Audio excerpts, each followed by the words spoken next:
what this is about. So, about 5, 6 years ago, I started a platform called Where's My Masculinity? And the whole aim of the platform is for us to have very open and honest conversations around shaping a very positive narrative around black masculinity, but specifically around the uncomfortable conversations we need to have to mold that. One of the things I picked up in some of the preparations I was doing for the platform this year is typically on Youth Month, we talk a whole range of youth issues. But if you pay attention to the stats, you'll notice that there is a slow growing epidemic that we face with young men, right? And what I mean by that, about this epidemic that we face with young men, it's not only the potential high suicide rates, it's about the fact that if you look at the university admissions, you're finding a higher level of girl children that are being admitted into university that are then going off into the workforce. And there's not enough conversation around what is happening with our young men. And I think part of what this conversation is not an exhaustive one to have all of the answers, but a start. Because ultimately, us reshaping the narrative starts with people that look like me, the very men who can actually have an influence on young men's lives. So with that being said, in June, we sat down with some of these young men and we had a very interesting chat ranging through a whole bunch of topics, which we'll take you through now. And the intent of tonight and why we brought them here is, number one, that it can be a reflection point. I don't know if they remember half of the stuff we spoke about, but it must be quite something. Firstly, I hope for you to see your voices being heard. And two, for those of us as a broader society to be able to actually just listen and figure out, okay, this is what's on the hearts and minds of young men, and how do we, as society, at a broader sense, show up. So the format we're going to follow is I'll take you guys through the film. When I say take you guys, I'm just going to press play. And then afterwards, we'll have a short break, and then we'll gather in the foyer area for just an engagement discussion. And we'll merrily send you on your way. So thanks for supporting. If you're not following us already, Where's My Masculinity? Instagram, YouTube, TikTok, all of the platforms.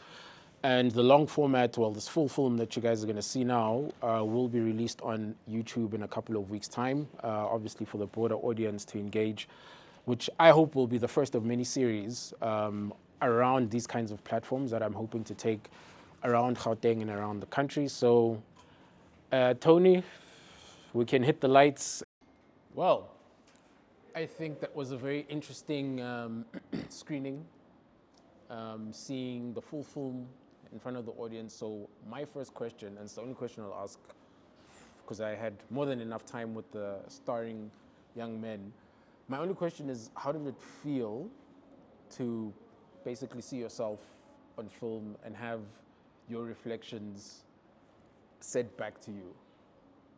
Any fastest fingers first? I think Kaleng is starring greatest basketball player in the world. Well, man, I'm feeling myself. I'm just seeing myself on the big screen. I, I'm overconfident. I won't lie. I could go DM any female I see on Instagram right now. But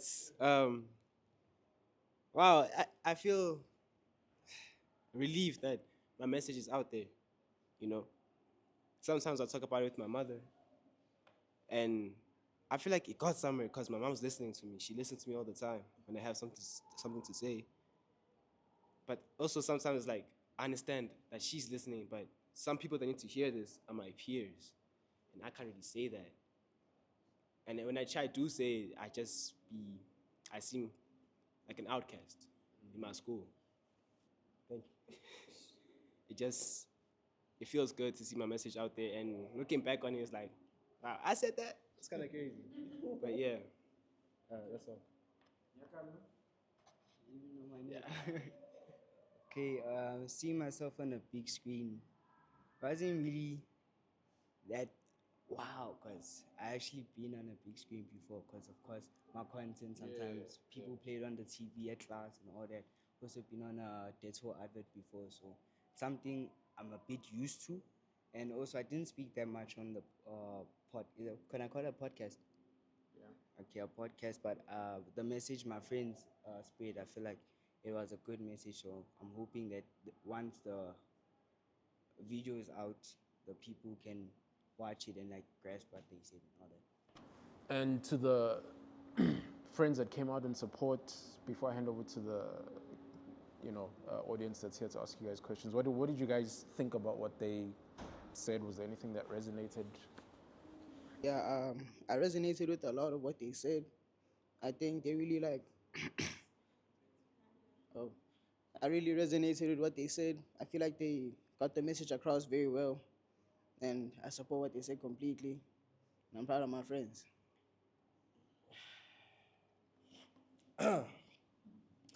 Yes, I'm also proud of my friends. I feel like the message they really sent out was very inspirational, and it really educated all the youths out there. And I feel like this will motivate all the youths out there to be better people in terms of life.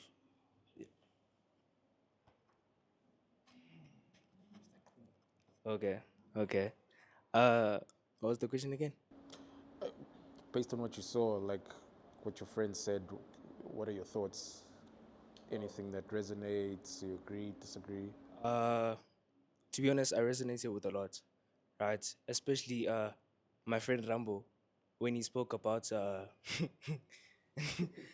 him being hurt, and it shows how many men struggle with internal affairs. You understand? And him speaking about it shows that okay, we are growing, you know, and it's out there now, and a lot of people are gonna digest it, and they're gonna take it however they're gonna take it, and they're gonna receive it. Really, I'm using a synonym there, ish. But the point is, many things were addressed that a lot of us as males shy away from speaking about. You get so it's cool that we are learning from experiences from everyone, especially you as a male role model, giving us this platform. You know, it gives us a chance to actually speak about things we were previously afraid to speak about and address, especially to our parents. And I think that's cool. The people that watched, I'm very keen to hear your thoughts. Some of you might have heard these young men and you saw your sons, your nephews, your cousins. So opening for comments, questions, further topics that you'd like us to, really delve into when it comes to young men. Not all at once. Okay, I've got something. Um, when we were about to close, and you asked what keeps them up at night and what are they excited about, um, more often than not, I think they really didn't have anything that they were really excited about, which goes to something I read. There's a book called The Boy Crisis, where boys are despondent, where they don't have anything to look forward to. And the younger ones had more things to be excited about. This group had things to be excited about. But the ones where I think above we only start from 21 to 27, they didn't really have anything to be excited about. And I feel like that's the age group value that's really also really struggling when it comes to expressing, when it comes to being emotional and being vulnerable. And because they're also linked to the older generation, to them who also can't express, who also can't be open and talk about how they feel and how things make them feel. And then you get these younger ones who are more expressive, who have more guts, so to say, to go out and just grab the bull by the horns. So yeah, so I had a little bit of concern where it's like, yeah, well, I'm excited about the future, whatever the future is. We can't predict the future, but I mean, there should be something we excited about in life, something that we want to live for, something that we really look forward to. It can't be just, it is what it is. It is what it is, but there needs to be more to it.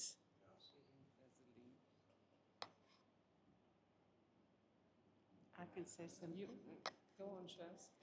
Um, I want to say thank you. I thought you were all amazing.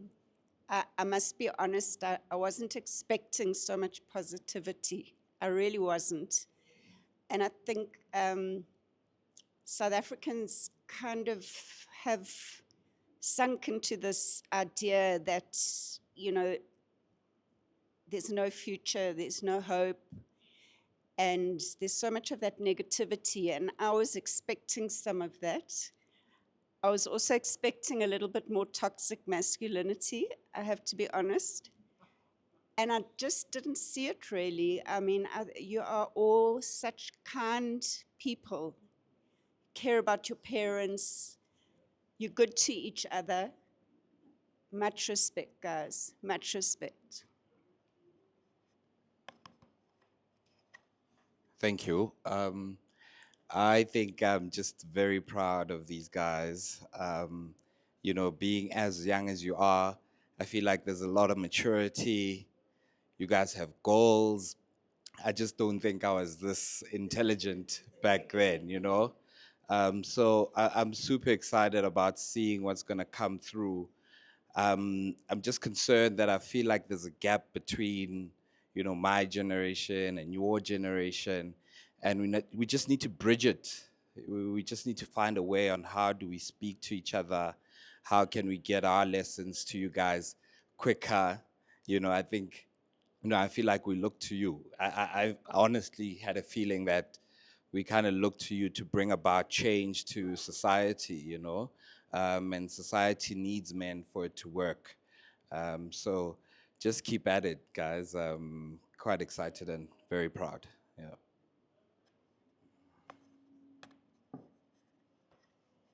Yeah, I also want to say bravo to all of you and to you and your friends for starting this initiative, because I do think it's very important.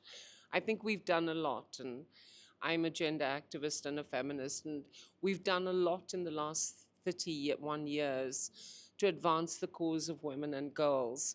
But we have reached a crisis point, and I think you touched on it. I have a friend who's a professor, and a few years ago she said to me, she said, Gail, the boys are disappearing from the classroom. They are disappearing. There is a crisis. And so I'm really happy to see this initiative, because it's absolutely true. The good news out of this is that our society is finally realizing this. And right now, because of the equity figures, Black men, specifically African men, are so far behind the curve that right now a lot of the big institutions and the big corporates are going to be coming for you. They're going to be looking for you. So stay on the path that you're on, because we have to fix it. We have to fix it legally. And right now, so many of our major banks are not compliant, and what's missing is you. So as bad as it's been, you are on the cusp of something. So I just wanted to say your future's super bright, actually. And you know, you will be wanted and sought after. So stay on your path, and just you are all so gorgeous. It was just so wonderful to watch you. I can just imagine your parents watching you. You're just gorgeous. And I really love the sharing of the Vaseline. Okay? That just says you guys you're okay. You're okay. Thank you very much. As part of the steering group as well, I think this is gonna be like a self-criticism, like more on myself. Like, I have to agree to Ausmela that, like, I feel like the older gents in that interview like laid back a bit, and it just shows that, like, some of us like find it very hard to like express how we actually think and feel. And I feel like the platform has given us like that space, you know, to do more or to be more vocal. You know, I feel like it's given us that, yeah, that's teaching. Thank you. I would like to echo the view that, I was quite amazed watching you all. I was amazed by your confidence. I totally agree with Khotso that even myself, I don't feel I was as clever or as confident as you guys are at this age, if I look at the lay of the land, at what was discussed, I mean, it went from basic topics, what you want to do for the future, it went to um, I'm losing the track of my mind now. So it went to things like men men are trash. It went to things like we lack role models, or there's not enough good role models in our society. It went to things to like the last question, what you think about or you dream about in the future. And your answers were encouraging. And what I want to say to you all is that continue from where you are right now. You can only become better. You learn from the lessons which you've actually described yourselves. You can actually become better, whether in relationship or whether in finding the appropriate role model for you to move forward, and whether you want to build a career in a certain space. I mean, when we were growing up, we didn't have like the kind of exposure through social media, and I see it very clearly from your conversation today. In terms of, for instance, at your age, already thinking about someone was saying they want to be a YouTuber, make income for a grandmother. We were not there. I can tell you that we are not thinking that far, and I applaud you all for that. I want to throw a question to the gents in the audience, because this theme of maybe the older generation not being as expressive or holding back, or maybe not even having as much of a positive outlook on the future, right? What do you guys think is a key driver of why that demographic potentially of men in our country, for lack of a better word, have become that passive?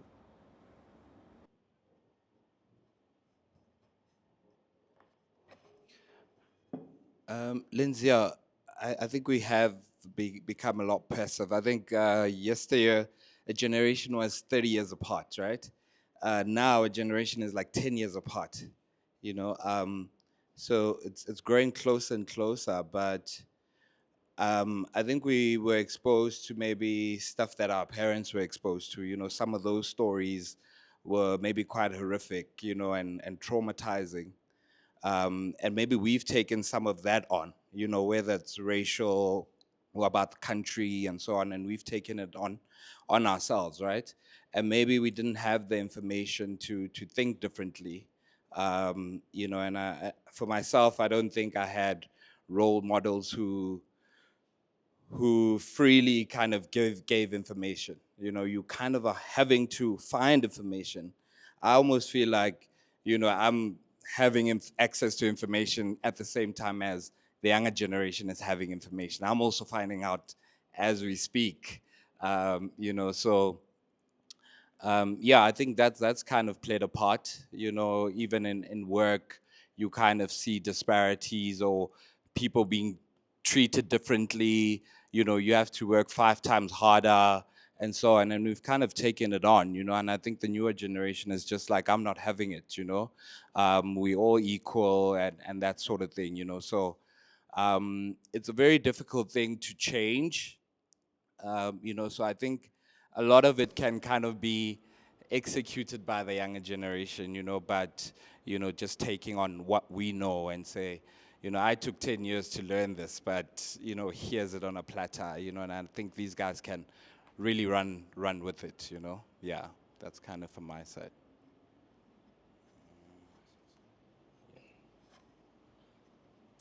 Thanks, guys. So I am not South African. I'm from the Caribbean, but I relate to this discussion and this dialogue. I think there's a similar dynamic in terms of black men in general.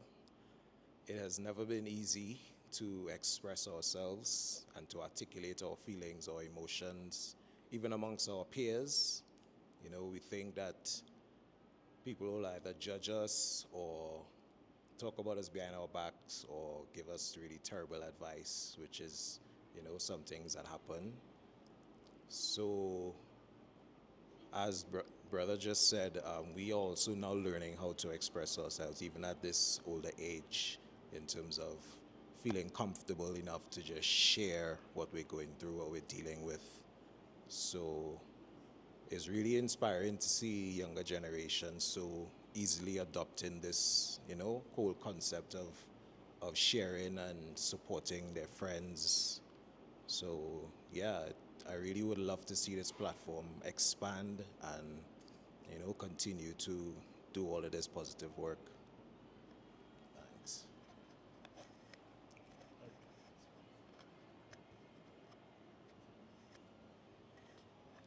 I think I just want to add to what Khoso said with regards to the older generation, how they would take suffering, they would wrap it up and make it look so pretty and make it look like something to be admired, all the pain and suffering, having to wake up at 4 in the morning, coming back home at 9 p.m. They made it look like something that you should admire, that your pain and suffering was normal and what it should be, and you're supposed to be silent and not make noise about it. And we grew up knowing that a child should be seen and not heard. Those were some of the things I learned when I was growing up. And then you get them where they're like, I have a voice. My voice needs to be heard. So we are, okay, I am also sort of battling with that, because yes, I'm a parent and a child must be a child must listen to me. And he's saying, yeah, but you need to listen to me too. And I'm like, how do I do that? Because I don't know how. So yeah, it's one of those things. Can I accept? I just want to say, don't be too hard on yourself and don't be self-critical. Really, you're wonderful. You really, really are. And I just think the other thing we must not forget is that we live in a society and come from a particular past that is still with us, right? And often the barriers that stop, especially black men, can't be seen. They are invisible. And we talk about a glass ceiling when it comes to women. There's a similar glass ceiling. They were very, very, and you don't have to know this, because the joy of the younger generation is we don't want you to have the same suffering we had. But the fact of the matter is our past was structural, and many of those structures remain, especially in the economy, in the things that matter. And those are the things that young black men struggle with, right? Because if you think back to our past, they were, the enemy a priori. They were the greatest threat to white supremacy. So there is still that element, which is why what you're doing is so important, because you really are giving them the kind of scaffolding that was missing for the previous generation of black men. One of the things I wanted to ask General is, if you go down the path of social media, it would have you believe that there's this big gender war going on between men and women, and each one is the enemy. What I'd like to understand or hear from you is, based on what you saw and their views and perceptions about how they relate to the opposite gender and what their aspirations are in a romantic relationship. What are your thoughts around that, particularly when it comes to thinking about what the future of a family unit needs to look like? And this is a question for the adults. I mean, you guys are more than welcome to chime in. Because if they're a reflection of how they were brought up in the environment, what does that say? So I think there's a lot of confusion between the two genders, and the young men were influenced by the types of households that they come from. So there was a lot of single mother households and a lot of young men yearning for their fathers, and I think that influences how they relate to women, and so should I say girls rather, in this context. But I was also quite taken aback at how young boys are already in the dating scene. So our generation, it was far later than what I heard and saw today. So experimenting and exploring such a young age was quite new to me. But overall, I think there's a lot of confusion and there's a lot of work that needs to be done for both genders to understand each other better. But it was quite encouraging and positive to hear some of the young boys yearning for, things like marriage, and just exploring those types of ideas around commitment and loyalty, which I believe are still important, as opposed to dating 10, 20 women at the same time, as some of them also alluded to. So a lot of learning needs to be done in that space.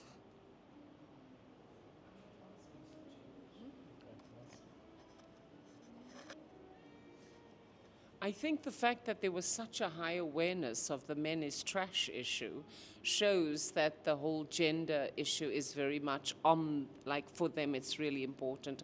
I think that's a great thing that they are beginning to engage with that. But again, I'm going to come back to the structural thing, right? Apartheid was highly gendered.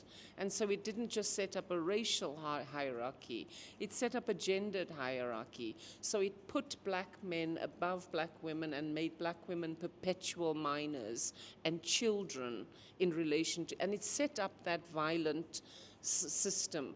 And that's also part of what we're trying to get away from and work our way out of.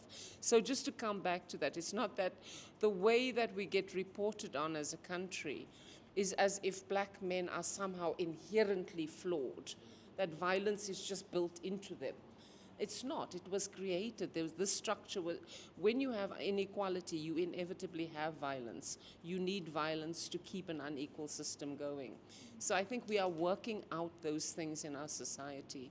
And I think that what they were saying in the film shows that the work we've done as gender activists, as feminists, as concerned mothers and women is paying off, because there's an awareness amongst these boys of gender, which our fathers had no concept of gender, but they already do. So I was very heartened by the things they said about it. And I was also just happy that they were boys.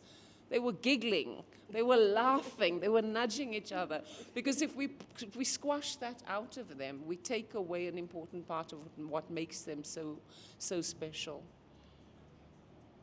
Anything on you guys want to add? Good, deal. I just like to say, when it comes to gender and what you just spoke about, a lot of times people say the government doesn't teach us anything. I learned gender from LO.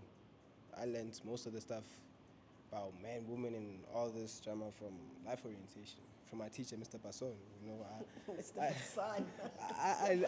I learned from my school and its education. I just wanted to say, shout out to education. That's all. Yeah. Okay, I'm gonna speak about what he said about schools teaching us about gender and how gender is important, and especially in LO. And we had a conversation like not so long ago now about this, and then we spoke about the fact that yes, we are addressing the inequality between both genders, but how we are addressing it is totally wrong, because at school, there was this in our school, right? There are more female teachers than male teachers, correct?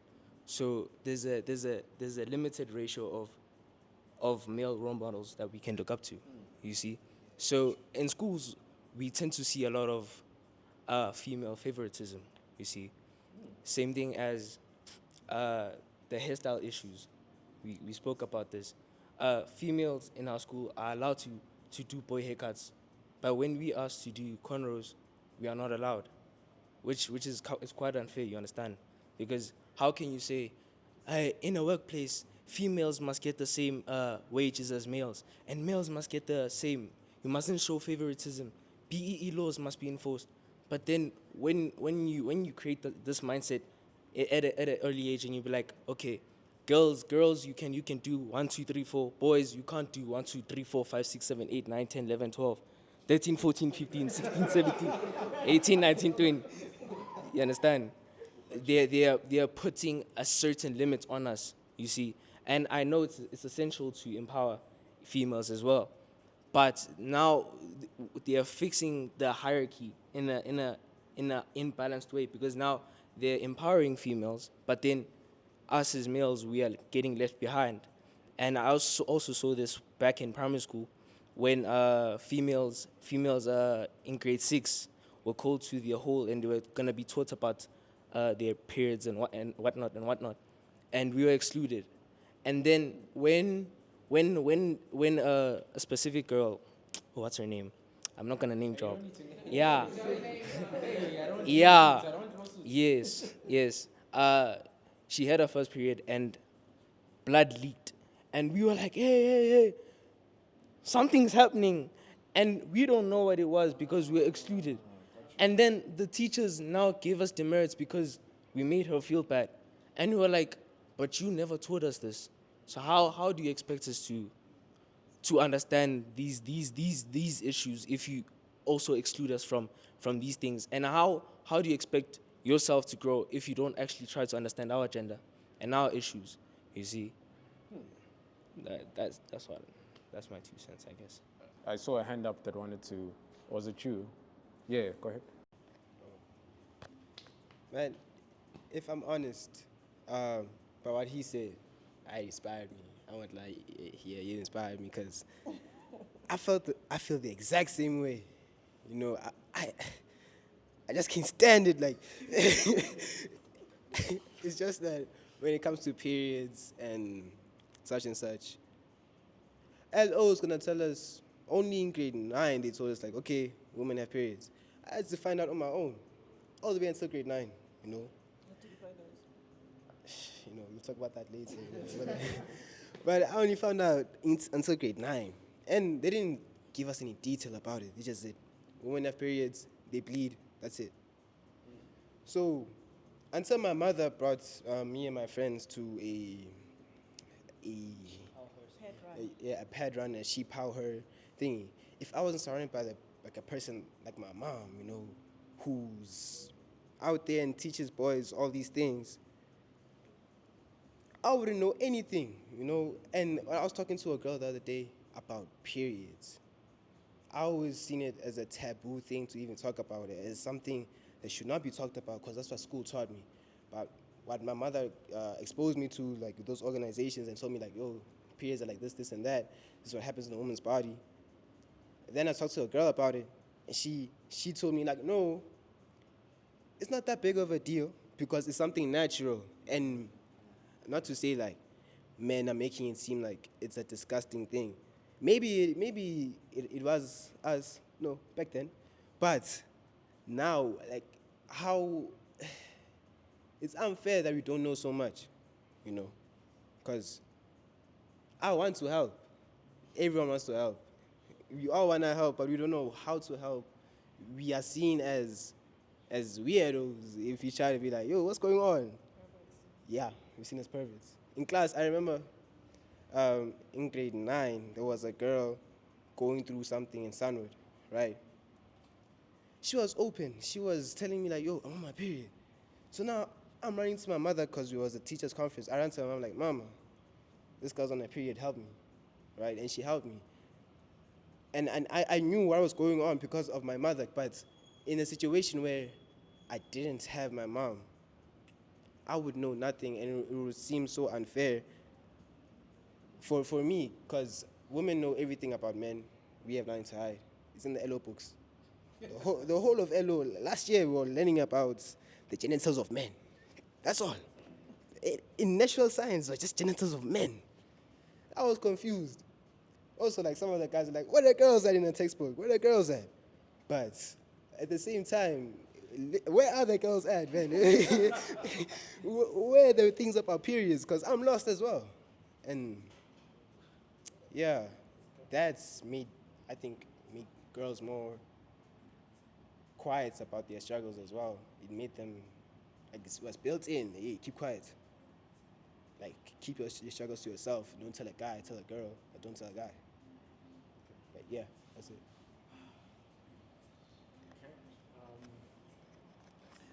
When it comes to that, I remember, as he mentioned, we went to a whole session where we were trying to explain to boys what periods are so that they can be compassionate to the sisters around them. They're able to help all the ladies around them. I had someone comment and said, do you think it's wise that you bring boys to a session about women, where South Africa is a country with a high GBV rate? And I was like, but how does that correlate to them knowing about periods?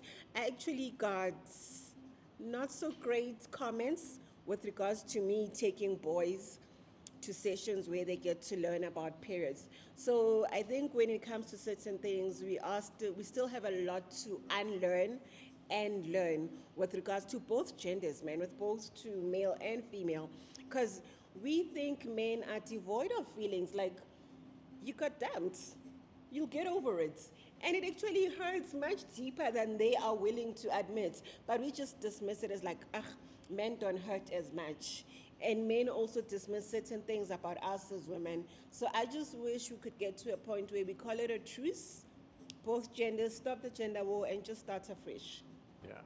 I mean, I think on the point that you mentioned, and I'd like Grootman Neo in the back there to also share his reflections, because as you guys saw in the film, what he did very well was being like this guiding voice of reason, because what comes across quite clearly, which might surprise a lot of people, men are human beings.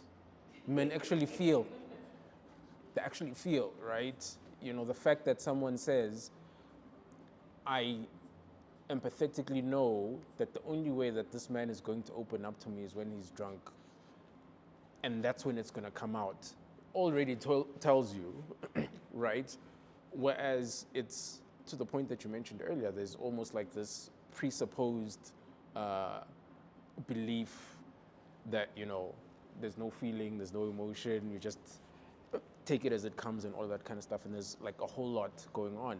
So the reason why I wanted to bring Grootman Neo into it is just your reflections, having seen all of that emotion, and how for you being in that discussion sort of took you back to when you were at that age, grappling with the same things and the questions that they were asking, and you know what that felt like for you being part of that experience.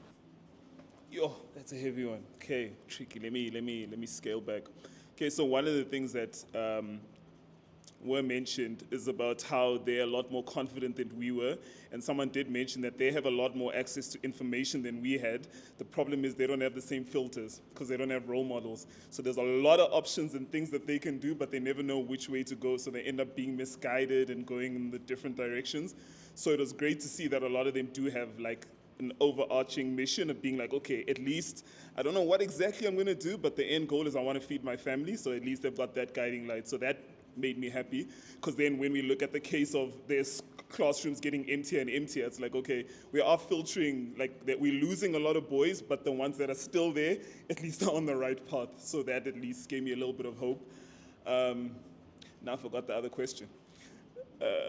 Yeah, but that's pretty much, I even mentioned it in the end there, that I was like, it was a little sad, like someone mentioned that a lot of the older boys don't have that hope anymore. And I did mention that we do a lot of the youth empowerment in that exact segment where people are just graduating and getting into jobs and they don't have any hope. So we're like, okay, let's give you an opportunity and try find gaps for you. So we are trying, but yeah, it's tricky, but I'm positive for the future. Can I say something? Please. I think that what you're doing is really important. You're being more than role models, because modeling a role doesn't necessarily help people navigate the deep structural impediments that hold them back. I mean, just think of America. When was slavery abolished? They're still dealing with the legacy. We will be dealing with this legacy for so long. So I think what you're doing as part of this mentorship with preparing them for work or helping them to navigate, that's so much more than role modeling. You're actually giving them a map to navigate some really, really difficult terrain. And I think I have a brother, and I really, really think that in a patriarchal society, men learn from other men. So the work that you're doing is really, really important, because the messages and the work that you're doing would land very differently if it was coming from women. So I think you're doing so much more than role modeling. You're actually helping them to navigate systems and structures that they may never have understood without your help. So just wanted to add that.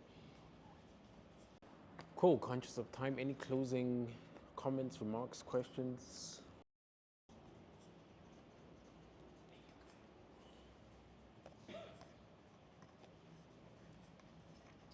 Just want to say quickly, like, someone speaking about gender wars, and I do think that needs to stop because women are very tough, men are very tough as well.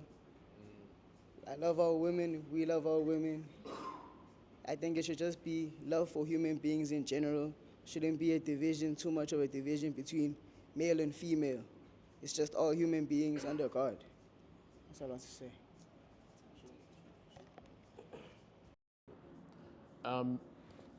One thing I will say, because my mind is always connecting the dots and working on the next thing to look at. So when you have the time, there's a book that was released about 2-3 months ago by Hannah J. Dawson. It's called Making a Life, Young Men on Johannesburg's Urban Edge. Hopefully we'll have her on the show. She currently is at University of Johannesburg. She basically did, over a period of about 4 or 5 years, a study on young black men in Zandspruit, right? And just tying to the question about what's happening to young black men, why are they dropping off?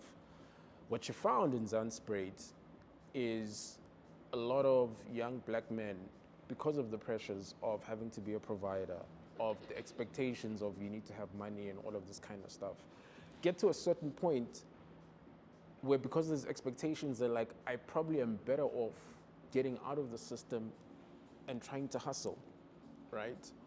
Because if I get a job, I won't mention retailers, packing tills and all of that kind of stuff, the conditions that I'm subjected to and the money that I earn versus what I can make trying to do something. I mean, in the book, she talks about this guy that makes the illegal electricity connections, right? He's got a whole network. You come into the township, he connects you, he charges you a subscription fee. So they look at it as, I'm expected to find some kind of manhood in being able to provide and show up financially. And it's not going to happen in the system. However, because I'm not in the system, I am then looked down upon as these young black men are lazy, these young black men are broke, these young black men have no kind of ambition. And in the book, when she talks to them and she asks about what their motivating factor is for why they're hustling, it's for the very same reasons that you heard. It's about, I want to be able to have a family. I need to afford lobola. That's a whole different chat, right? And it's very discouraging and I suppose and disheartening. And maybe that's why the older generation is falling off, because they're like, I'm doing all of these things, dear whoever, to make you happy, but you don't see that because maybe I don't articulate it. And it's easy for you to then say, these useless, no good for nothing, right? So I think there's definitely a lot more that we need to delve into that. And as I said, hopefully we'll get on the show and we'll talk about that. But I think if anything, let us not lose hope. We definitely will find each other. We are finding each other through platforms like this and discussions like this, because ultimately I think our needs are all the same. We all crave being part of something bigger than ourselves. We all crave community. We all crave wanting to live a life of meaning, and we can't do that alone. And I hope, if anything, these young men will one day will be there when I'm fully grey. Young Yamazlo, lawyer. Yeah. But thank you so much for making the time. Thank you so much for holding space for these young men and their voices and what they had to say. And when the full episode drops, I hope you'll also share these nuggets with the young men in your life. And we out. Thank you.